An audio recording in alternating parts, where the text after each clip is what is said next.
Hey friends, we're glad you tuned in to this episode of Beards and Bitcoins, a crypto podcast for the man's man, and all you beard-loving ladies. In this vast kingdom of nerdy incels, two men stand out as different from the crowd. BitBoy and J-Chains were both voted least nerdy in high school, and most likely to have a better than mediocre podcast. Join them each week as they discuss all the hottest topics in cryptocurrency, as well as the fan favorite segment, Manspreading. So make sure to hit subscribe and turn on those downloads. Here are the dudes, Ben and Justin. Hello, everybody. Welcome to Beards and Bitcoins, a crypto podcast for the man's man and the ladies who love them. I'm your co-host, BitBoy Crypto. Today, joined as always by my compadre, my road dog, J-Chains. What is going on? What's up? What up? What up? How you doing, buddy? Good, man. Hey, we both been road dogging it. Oh man, I can't wait until we get to that segment of the show because it's been a fun couple of weeks for me. I know that you was on the road too. Oh yeah, absolutely, and we're definitely going to talk about that today in Manspreading. But tell them what else we got going on the show today. Yeah, absolutely, man. So for Newsbreak, I think it's appropriate that we're going to talk about the launch of the China blockchain network, and it kind of how it affected the price of Link and some of the action and activating some nodes. On token time, baby, it is alt season, boys and girls. So let's start doing some research and look into this DogeCoin, because you're going to want to look into it.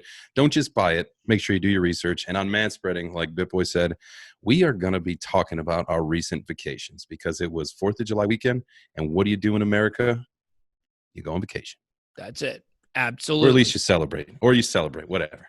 Yeah, can't wait to get into what we did for the 4th. But first, let's make sure we give a little shout out here to our sponsor, Monarch Token, because you guys may not know, but the Beards and Bitcoins Crypto Podcast is brought to you by Monarch Wallet. Rule your own financial kingdom from the palm of your hand.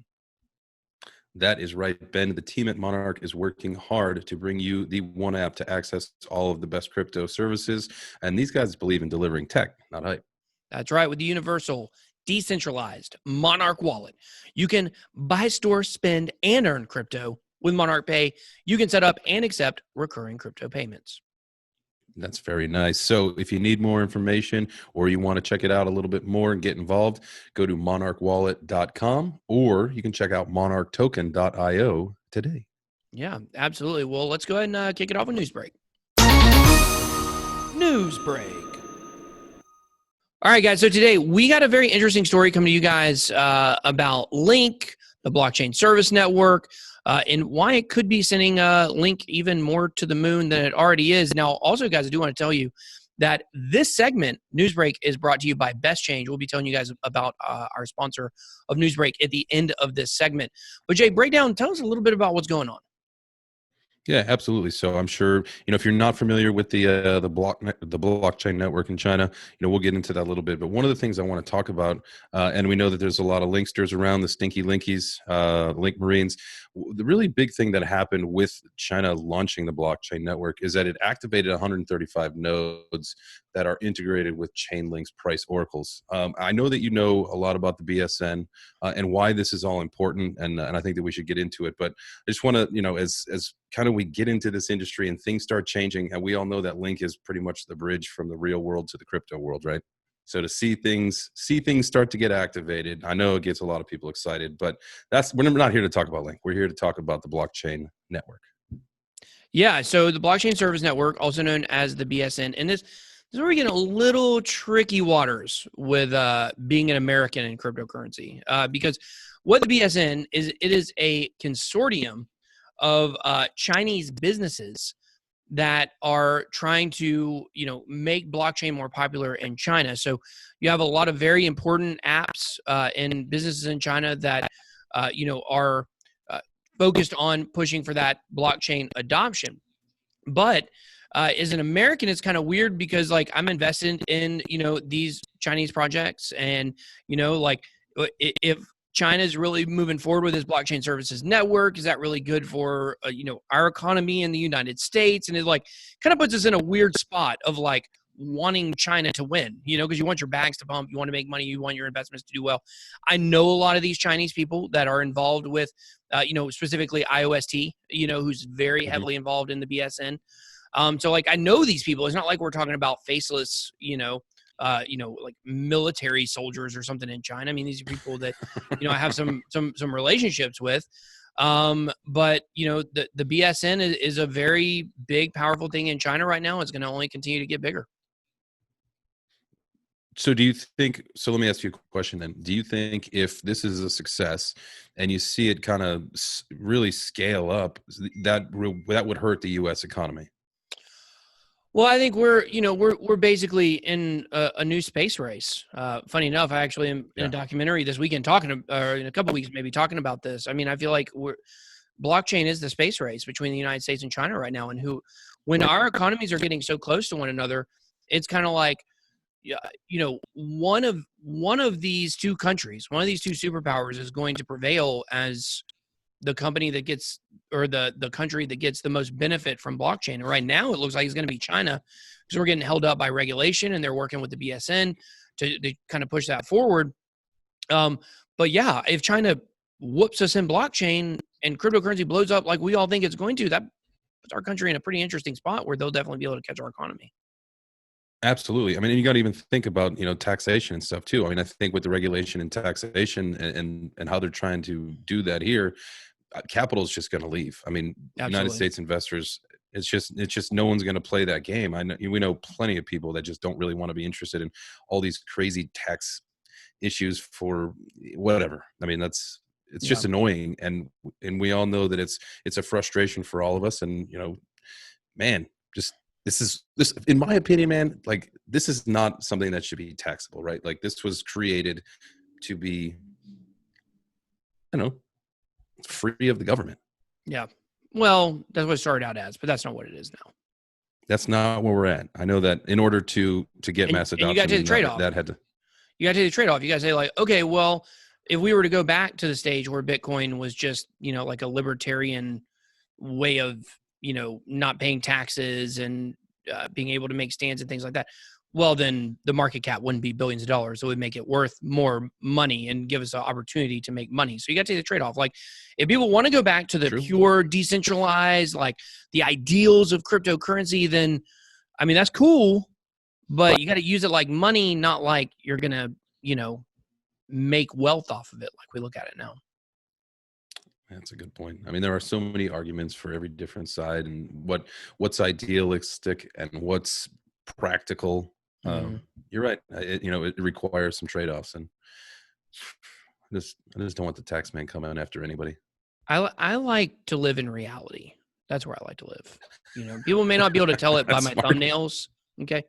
But I like to live in reality. Like it's great to talk about, being idealistic and not paying taxes, but the reality is that's just not going to happen at this stage in the world's economy. But it could one day, maybe. But you know what? We talked a lot about China in this segment, and our next story it has a Chinese app heavily involved in it. As we're going to talk about our coin of the day. So you guys definitely going to want to listen to this. Token time is going to be insane. Some big things going on behind the scenes. Can't wait to talk to you guys about. But first though, I think we do have to give a little shout out. Right? Yeah. Absolutely. So remember, Newsbreak is sponsored by bestchange.com. Bestchange.com is a directory of selected, trusted, and reliable exchangers. Their website is going to show you where you can buy, sell, and exchange dozens of popular cryptocurrencies, or you can even purchase with a debit or a credit card. That's right. Monitor is easy to use with no special knowledge or skills needed, and that's great because I've got neither. And it has an intuitive interface. Exchanging is easy as pecan pie. Ooh, pecan pie is my favorite. And with over 2.4 million users per month and reviews that are left by actual users and customers, they're going to help you choose the right exchanger for you. So visit bestchange.com today for more information. Again, that's bestchange.com. Thank you. Yep. Big shout out to Best Change. All right, let's move on over to token time. This is going to be one of the most interesting segments we ever had, I think. Token time. All right, boys and girls, it's token time. And today we're going to talk about a fan favorite. I'm sure if you're a noob, you've heard of it. If you've been in the game, you absolutely know what this is. This sucker has been pumping. We're going to talk about DogeCoin. Doji. All my Dojies. Doji. So Wolf, wolf, baby. I mean, are you aware of why Dogecoin's been pumping? Talk to me. I mean, You don't. I'm. Do you know? I know a little bit. What do you know? Let's hear it. I want you. No. You go. You go. Oh, am I exposing you right now, Jay? Are you trying to like throw this to me? I'm throwing it to you, man. Here's the deal, and we're gonna get to this in Manspreading, but I am out of town. Yeah. I've been out of my research game, so I have not. Oh, you're been gonna paying love attention this. to the news. I've That's basically fine. been off crypto Twitter. Hey, I'm done with crypto Twitter, basically. But here's the thing. Dogecoin is pumping because of TikTok. Oh. Yes, this is crazy. Okay. This is crazy. So now if I you know didn't that's like your jam, bro. That's your jam. yeah. Oh, I made a video on it last night. It's got like 300,000 views on it, doing pretty well.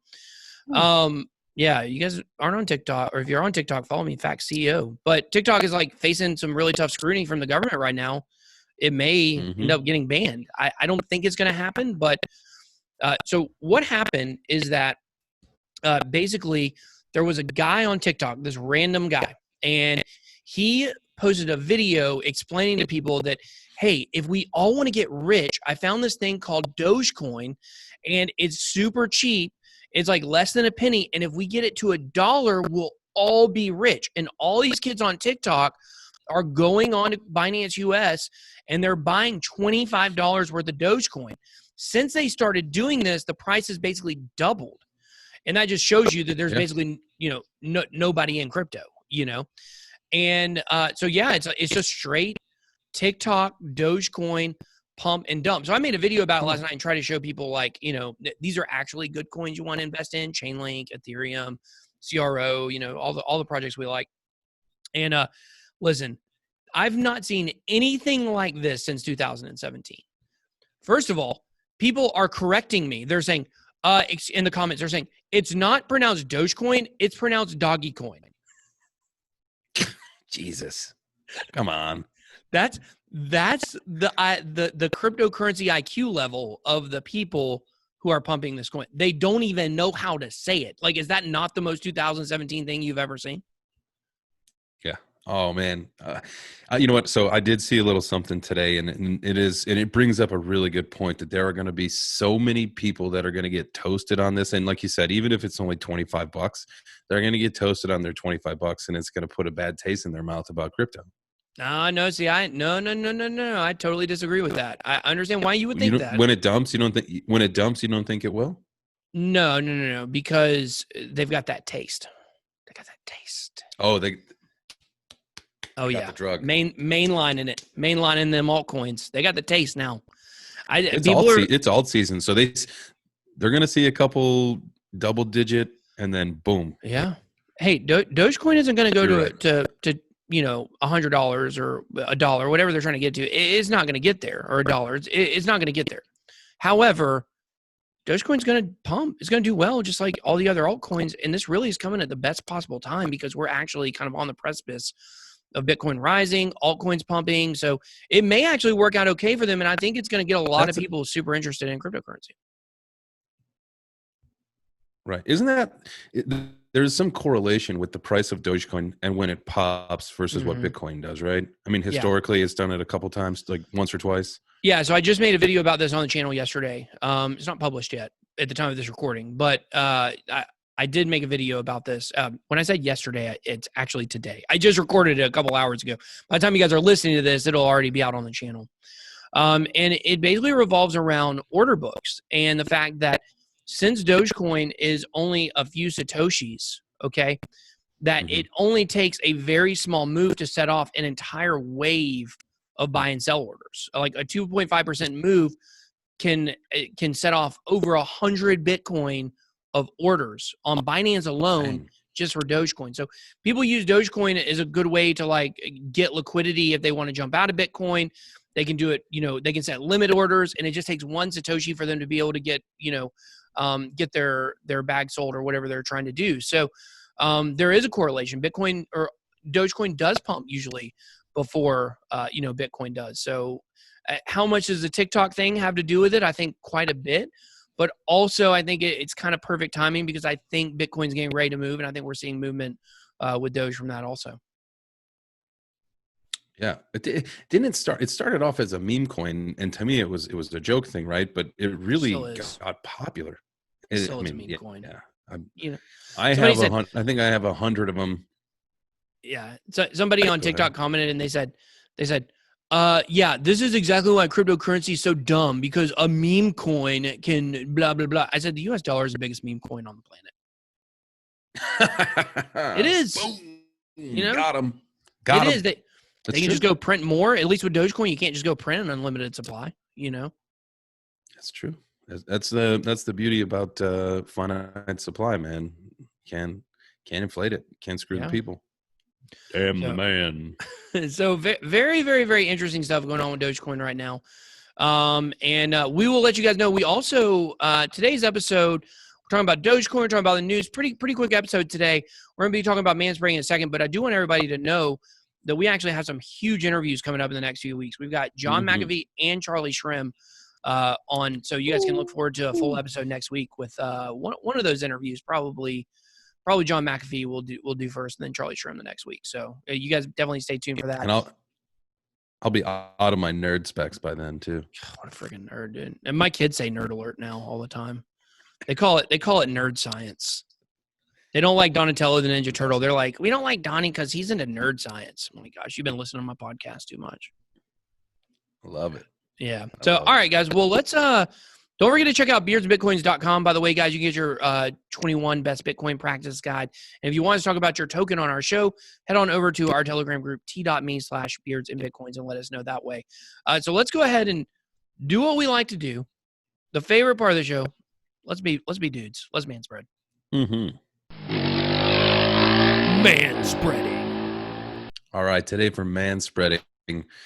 Ben, you're probably back from your vacation. I actually leave from mine tomorrow. It's summer break. Everybody's still hitting the road, having fun, grilling on the grill, swimming in the beach.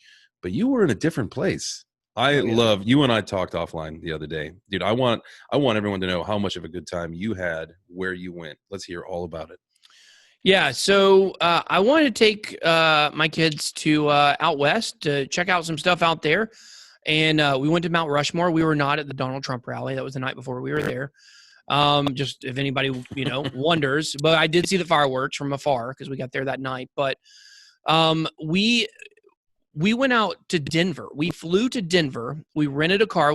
Shoot, you know how I stunt, son. We rented a Jag, son. Look at that Jag SUV. Ooh, bro, yeah. Baller. Yeah, we were balling in that, man. We were balling in that Jaguar. So, which when I got pulled over by a cop in Wyoming for speeding, obviously, he was like, this is a rental car? This is a nice rental car. That's a different story. But anyways, okay, so we went to Denver and we drove up through Wyoming. And let me tell you, Wyoming is the most beautiful state in the whole country that I've seen. I mean, I've seen most of them.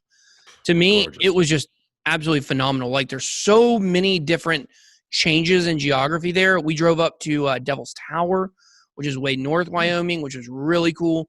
And we drove over to, through the Black Hills of South Dakota. We saw Mount Rushmore, saw the Crazy Horse Memorial, which is insane. The head is the size of Mount Rushmore.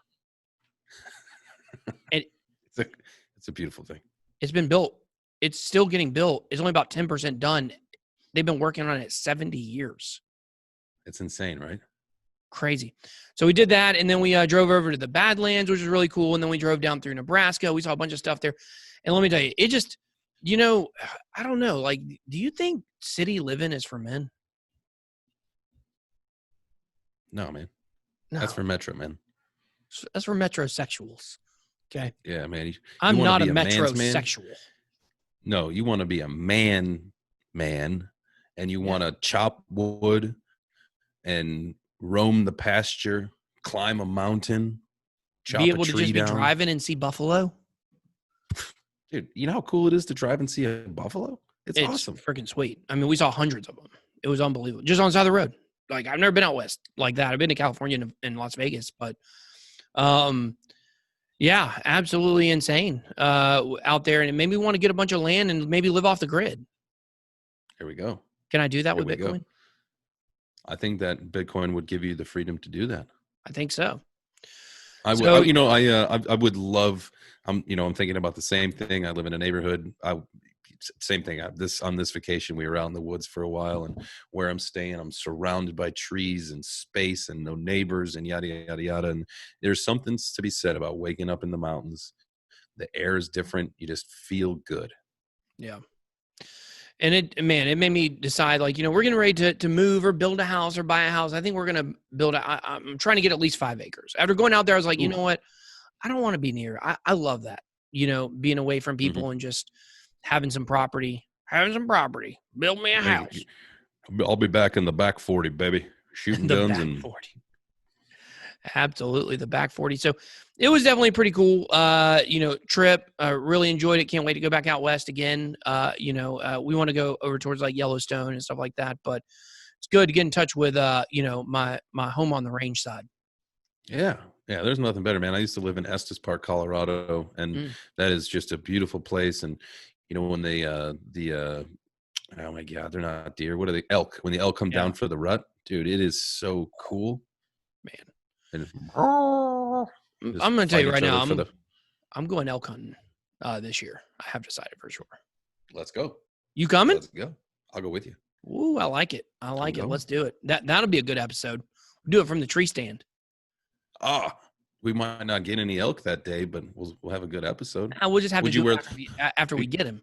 Before we go. You're going to wear the war paint? Camo war paint? Oh, yeah. I'm going full masked up. Man, that's amazing. Now, listen, so this week for the poll, what do we want to throw up on the poll? Best place to vacation?